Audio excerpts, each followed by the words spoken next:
Ahí está. Ahora sí. Ya hablamos de la sensación. Ahora vamos a hablar precisamente de la percepción.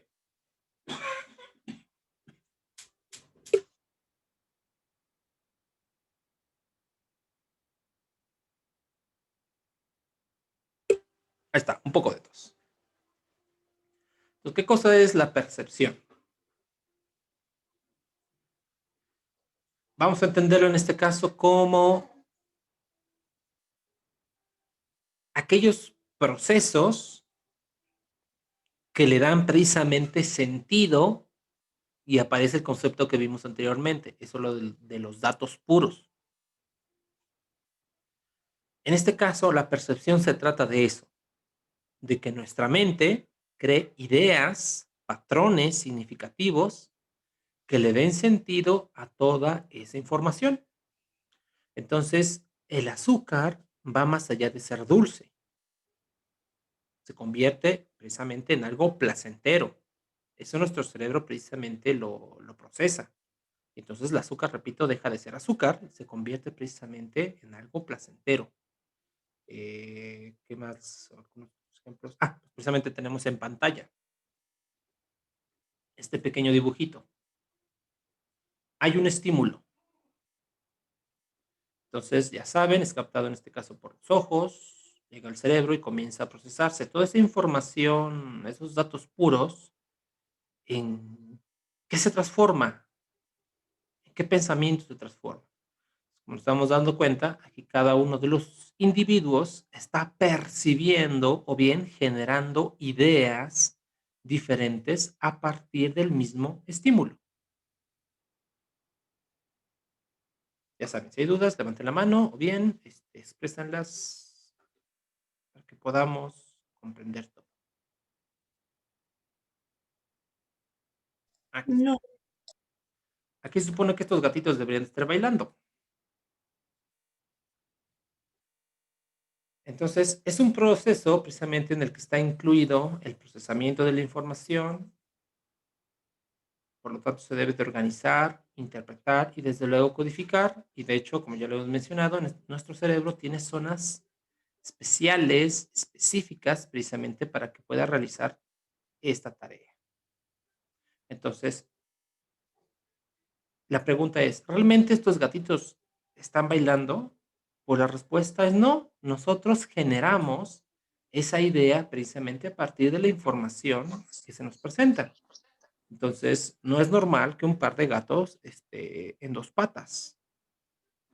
Pero eso no lo comprende nuestra mente. Sencillamente se va por lo más obvio. Los gatitos están bailando.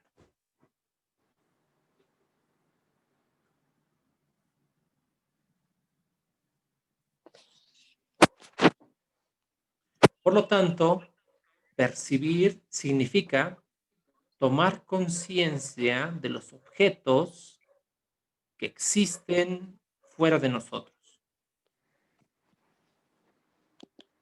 Y desde luego les otorgamos cualidades de consistencia, eh, intensidad, etc.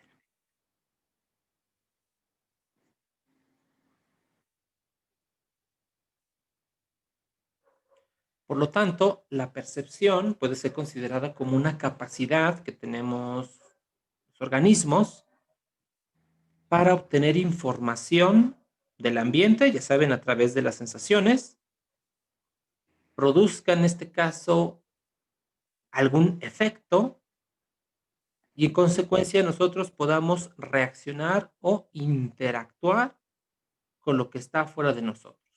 Entonces, lo vemos, la sensación y la percepción trabajan juntas.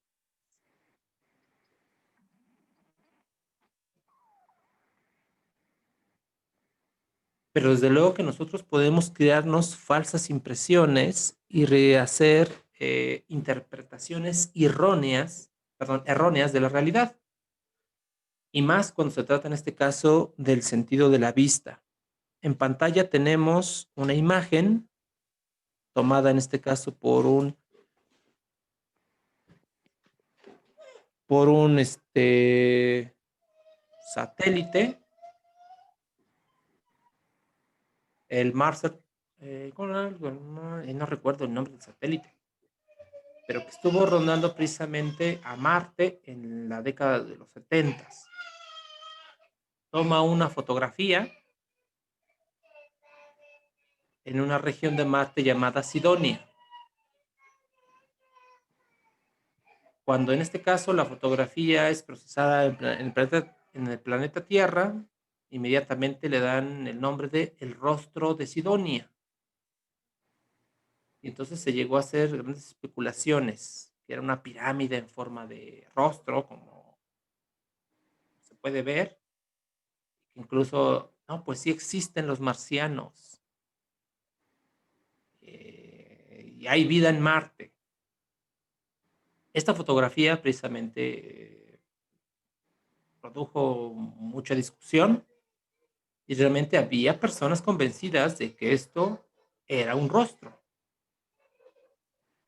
En las últimas expediciones precisamente al planeta rojo, con diferente equipo, de hecho, esta fotografía fue tomada pues prácticamente con una cámara fotográfica rudimentaria que todavía funcionaba precisamente con un rollo.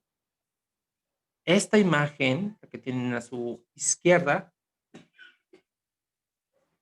ya fue tomada con otra tecnología, precisamente basada en rayos infrarrojos.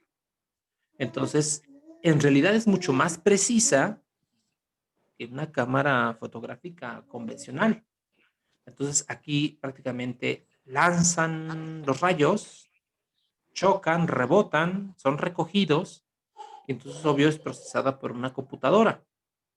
La imagen que tienen a la derecha, pues ya sería precisamente el modelo tridimensional. Entonces nos damos cuenta que el famoso rostro de Sidonia, pues no era ninguna escultura, de hecho solamente es un simple monte que se encuentra precisamente en Marte, que prácticamente lo que vimos es un juego de luces producido precisamente por el patrón de la luz, un juego de sombra, de luz, y que nuestro cerebro precisamente hace esa interpretación. Es un rostro, pero en realidad es algo totalmente diferente. Precisamente en las últimas misiones a Marte, el robot tomó esta fotografía, que también cuando fue compartida en los diversos medios, no faltó alguien que le llamó la sirena de Marte, porque aparentemente, y obvio, es la información que da nuestro cerebro. Entonces, si vemos, son un objeto con ciertas curvas, es algo redondo y desde luego posee también partes alargadas, pues inmediatamente decimos que obvio es un cuerpo. Y desde luego que se hizo las investigaciones y no es más que un montón de piedras, que precisamente gracias a la luz y a las sombras que generan, pues aparentemente da la imagen de que es una sirena.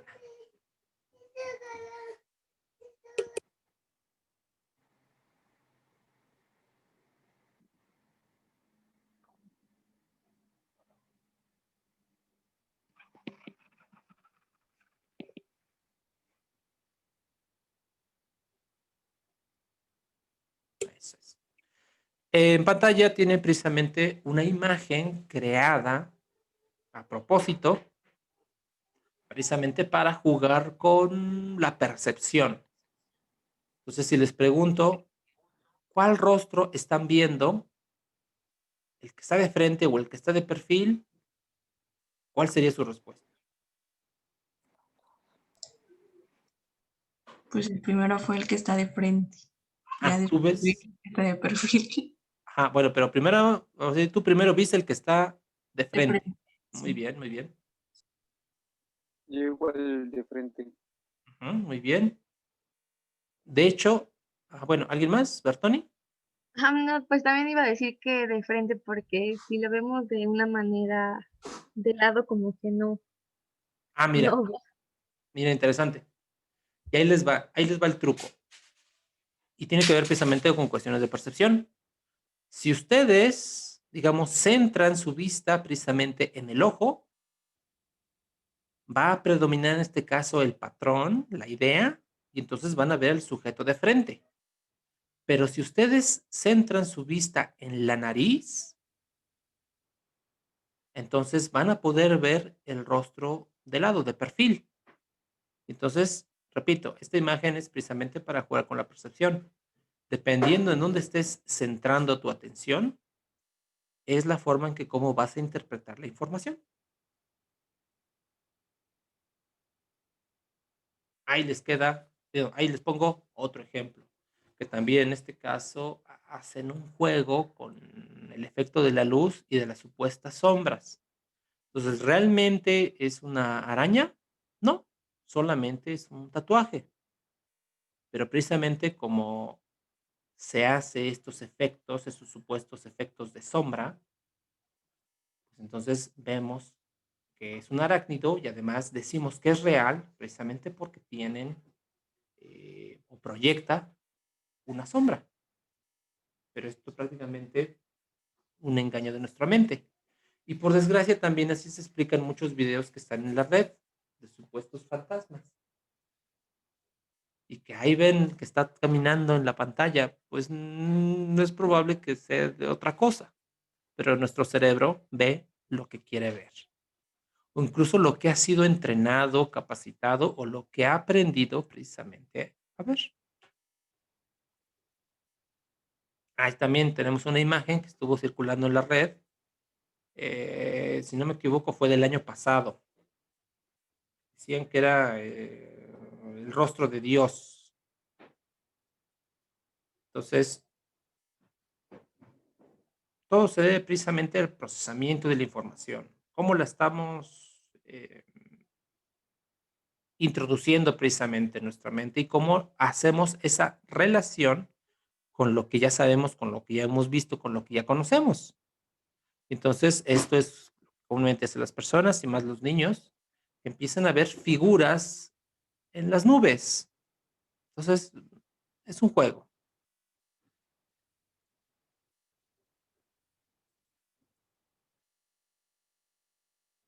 Aquí en pantalla tienen precisamente un esquema de cómo pasan las cosas con respecto a la percepción visual. Pasa precisamente, obvio, por estas fases. Una fase temprana, una de organización perceptual, y esto nos lleva precisamente al reconocimiento. De hecho, ahorita vamos a ver cada una de estas de forma rápida. Entonces, la visión temprana es lo que capta precisamente nuestros sentidos. En este caso particular, sí, en este caso particular, pues obvio lo que van captando nuestros ojos. Que de hecho, las primeras cámaras fotográficas, de hecho, también se crearon de la misma forma en que cómo funcionan nuestros ojos. Pues hay una parte que se abre y se cierra, pues precisamente para captar la luz. Los lentes, las cámaras funcionan bajo el mismo principio. Y dependiendo precisamente de la cantidad que entra, tiene que ver precisamente con la nitidez de los objetos que se pueden captar. Y desde luego tiene que ver nuestra percepción del color, del movimiento, de la profundidad y de precisamente de cómo se encuentran dependiendo del espacio que ocupe. Entonces, cuando el objeto es grande, pues incluso nuestro cerebro lo interpreta que está muy cerca y viceversa, mientras más pequeño se encuentra más lejos. Y volvemos a los videos que hay muchas veces en la red de supuestos monstruos, fantasmas, etcétera, pues lo más probable es precisamente que se deban a información que es interpretada de forma errónea precisamente por nuestros ojos. Ya una vez que ha sido captada esta información, llega a nuestra mente y lo que hay que hacer es precisamente organizarla. Algo así como ponerla en un cajón, en un patrón. precisamente para ayudarnos a entenderla. Entonces, dependiendo de las categorías que tengamos en nuestra mente, es precisamente cómo la vamos a ver, la vamos a interpretar, precisamente para que tenga una consistencia. Entonces, ahí les va.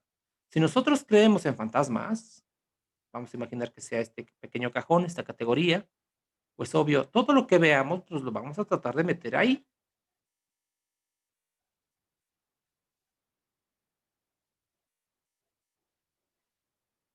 Y por último viene el reconocimiento, que tiene que ver prácticamente con la experiencia, con los conocimientos acumulados. Entonces, esta imagen precisamente que tienen en pantalla, solamente la van a entender aquellos quienes han leído el libro. ¿Sí saben qué es esa imagen? Estefanía, ¿reconoces la imagen? Mm, pues, como yo lo veo, se ve como una montañita, no sé si sea eso. Ah, perfecto. Con lo que acabas de decir, adivina qué, no has leído el libro de dónde proviene. No. Sheila, ¿reconoces la imagen? Sí, es del libro del Principito. Perfecto. ¿Y qué cosa es? Bueno, se supone que es un elefante, ¿no? Sí, que ha sido devorada por una serpiente. Entonces, aquí entra precisamente esto, el reconocimiento. Solamente lo pueden reconocer, que es esa imagen, si es que han leído o conocen o reconocen la fuente de donde provino, que en este caso es precisamente el libro del Principito. Muy bien, muy bien.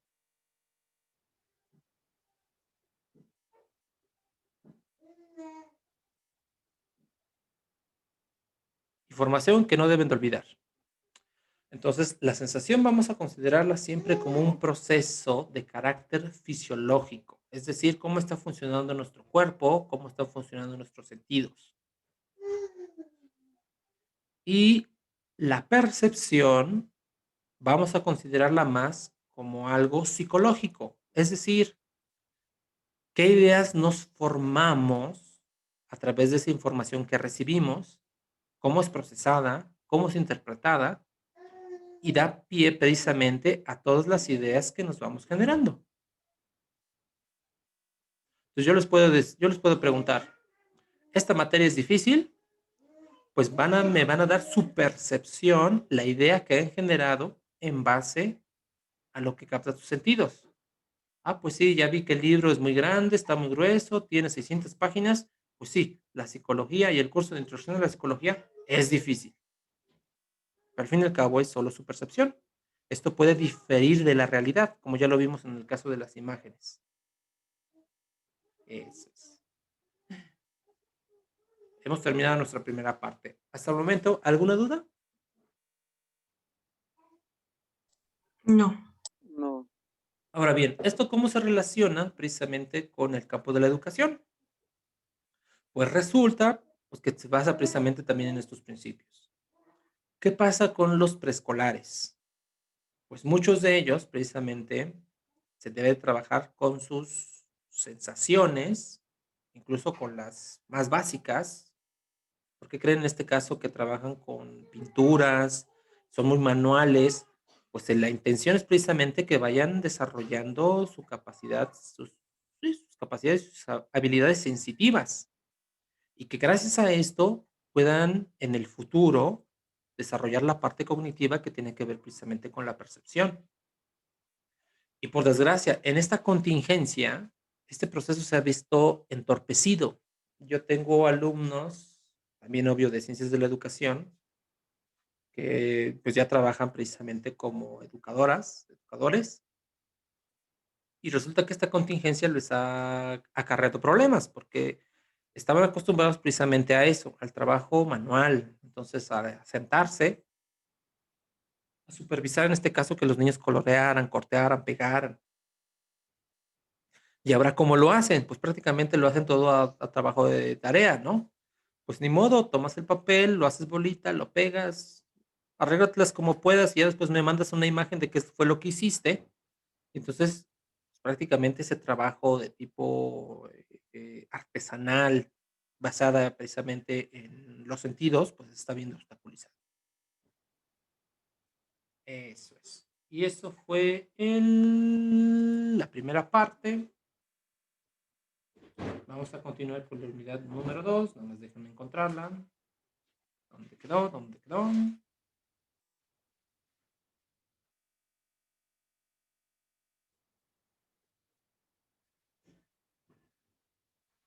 Aquí está. Los procesos básicos, segunda parte.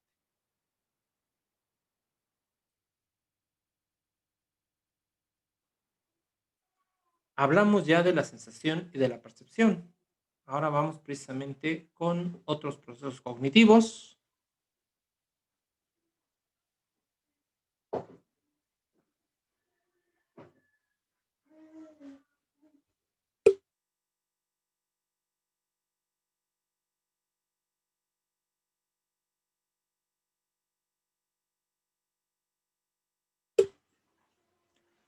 Vamos con estos, el aprendizaje y la memoria. Pero para poder hablar de ellos, pues necesitamos conocer precisamente sus antecedentes. Vamos con el primero, que en este caso sería los antecedentes del aprendizaje, visto precisamente como objeto de estudio de la psicología.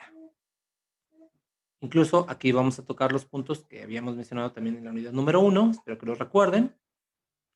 Entonces, ya como digamos objeto de estudio el aprendizaje, todo comienza en este caso con los trabajos realizados por este ruso. De hecho, no era psicólogo, él era médico y trabajaba precisamente para la Marina rusa, Iván Petrovich Pavlov. Y él crea, inventa, descubre algo llamado reflexología. ¿Qué cosa es la reflexología?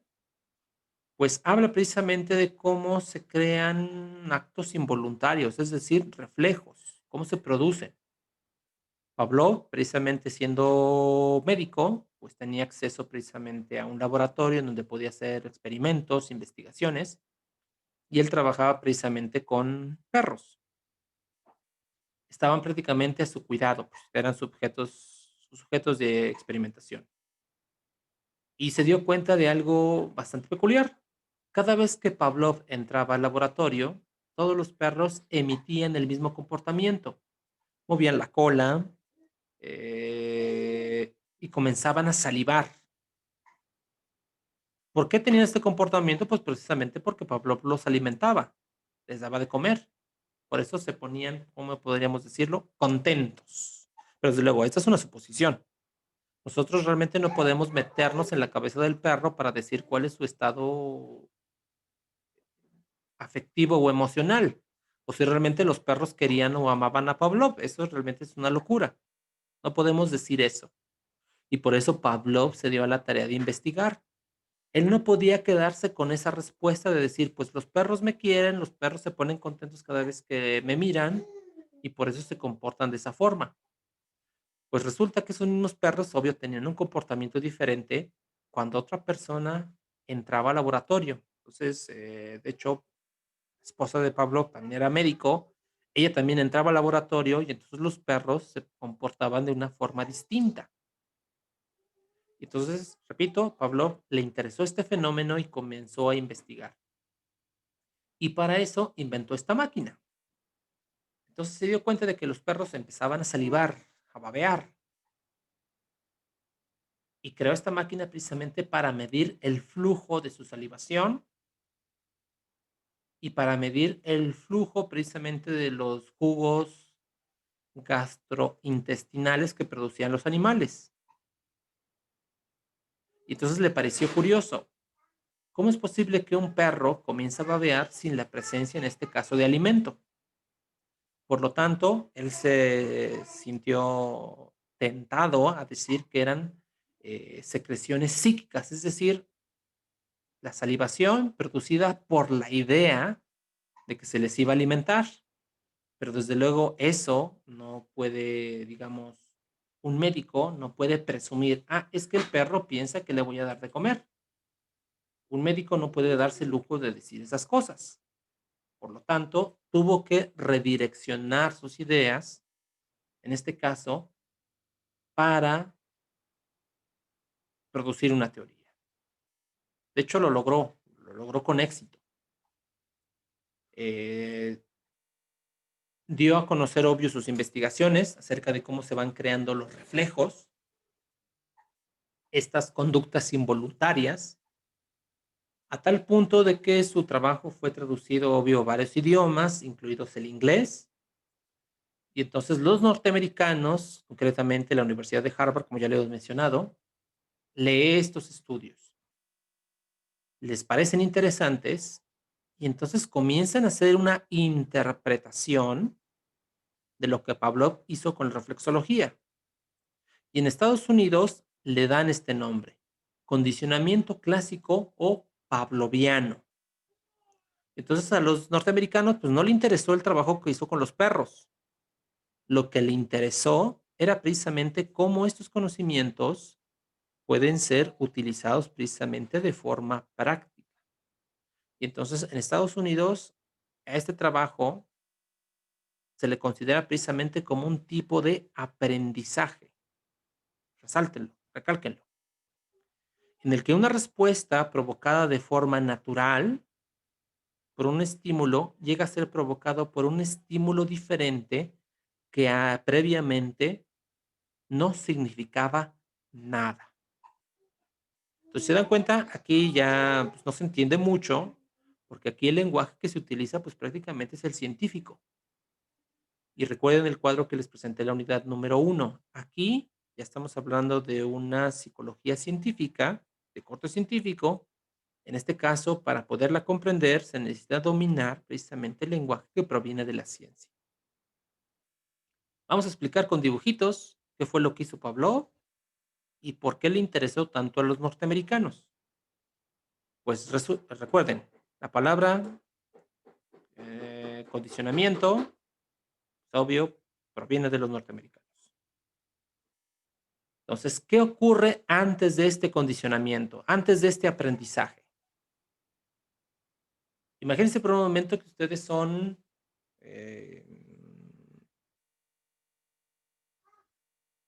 colaboradores, en este caso de Pavlov. Y Pavlov les da la orden, tómala esa campana y comiénzala a sonar, a sacudir. Y efectivamente, ustedes toman la campana, tin, tin, tin, tin, tin, y Pavlov observa a los perros. Y ellos no hacen absolutamente nada. Pero después Pavlov les dice, bueno, ahora deja la campana, toma ese plato de comida y alimenta al perro. Y ustedes lo obedecen. Y entonces, este plato de comida para Pavlov es un estímulo incondicionado y que va a producir precisamente que el sujeto emite una respuesta incondicionada. ¿Qué significa? Pues precisamente que comience a salivar. Y ustedes dirán, ¿y de dónde proviene eso de incondicionado y que un estímulo incondicionado produce una respuesta incondicionada? Pues recuerden, por eso me voy a regresar un poquito. Significa esto. Que en este caso, un estímulo produzca una respuesta de forma natural y que desde luego siempre se va a obtener el mismo resultado. En este caso sería precisamente que la comida haga que el perro comience a salivar. Eso sería precisamente ejemplos de estímulos incondicionados que van a causar siempre la misma respuesta, que el perro comience a salivar, que sería precisamente nuestra respuesta incondicionada. Otros ejemplos de estímulos incondicionados y que siempre van a generar la misma respuesta, pues puede ser un poco de luz producida en este caso por una lámpara sorda, una lámpara de mano, y entonces ese haz de luz se los dirige en este caso a sus ojos. ¿Qué va a ser? Pues precisamente una contracción y siempre va a ser la misma respuesta y esta se da precisamente de forma natural.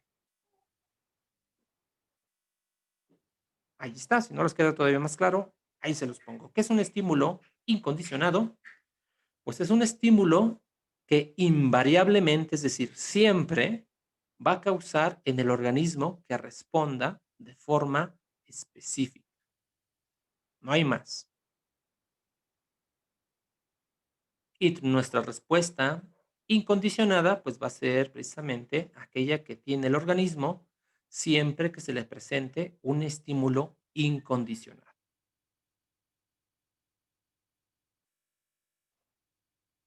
Ahora imagínense que Pavlov les da la orden.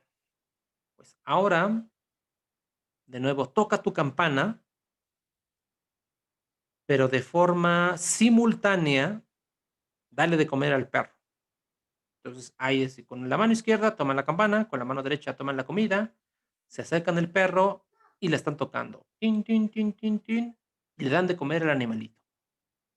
Aquí, por el simple hecho de que tocan la campana y que alimenten al perro al mismo tiempo, Pavlov no ve eso.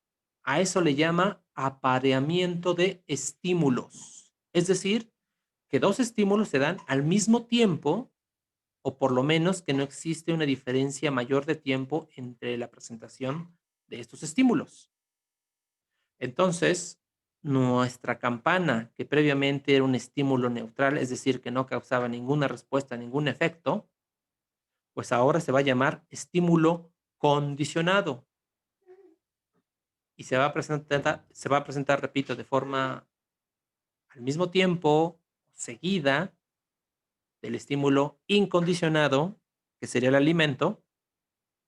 ¿Qué va a pasar?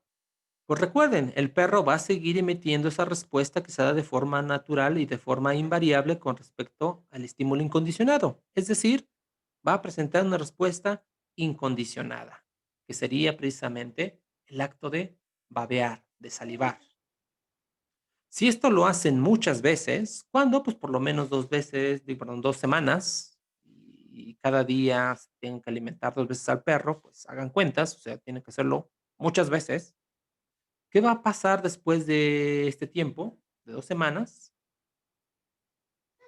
Que cada vez que ustedes toquen la campana, el perro va a comenzar a salivar. ¿Por qué? Pues porque el perro aprendió, en este caso, a adelantar una conducta, que sería precisamente salivar. Y entonces, si se dan cuenta, aquí el perro está salivando y ya eliminamos la comida. Y entonces aquí podemos decir eso, que el perro aprendió a responder a un estímulo que antes no significaba nada. Y obvio les coloco los conceptos para que quede mucho más claro. ¿Qué sería en este caso el estímulo condicionado? Previamente era un estímulo neutral, pero que cuando se unió, se apareó a un estímulo incondicionado, a la larga va a producir una respuesta deseada en el organismo, cuando en este caso se va a presentar sola. Y la respuesta condicionada sería precisamente la respuesta que emite el organismo cuando se presenta el estímulo condicionado. Entonces aquí ya podemos decir, podemos presumir que esta respuesta condicionada es precisamente el aprendizaje adquirido. ¿Cuál es la explicación de este fenómeno? Si lo hablamos desde el punto de vista fisiológico, es decir, cómo funciona un organismo, concretamente el perro, pues en este caso decimos que existen conexiones temporales precisamente en su cerebro, que después, adivinen qué, eso dio paso a que surgieran las neurociencias y que se explicara el fenómeno precisamente de la plasticidad neuronal.